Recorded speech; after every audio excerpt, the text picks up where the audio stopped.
sorry maundu macio ni maratwara na njira nene muno oguo ndamwira ati Lake Oroborosat is a gold mine hari Nyandarua county turare horo wa ecotourism tondu kuri maundu maingi muno riu ngirora difference ya Lake Oroborosat na Lake Naivasha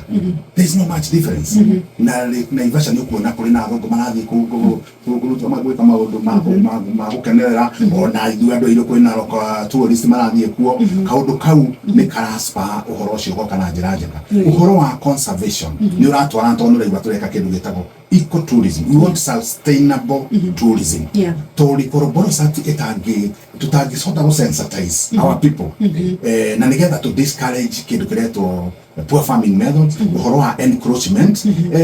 usually on a yaka igimurona jeshi igethie iria ikeinaga sporting is part of psyching the public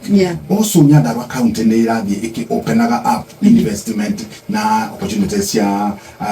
adwake to uhoro wa farming alone we want to diversify nikiro na turahingura ko nyamu ireto arboretum Nyandarua has the second biggest arboretum in the country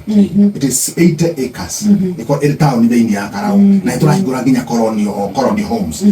Kenya and all that and on that point to go see there to kona ne hagereire governor Kalibadrisha kona he'll have to put more effort as governor and also as his government nigetha to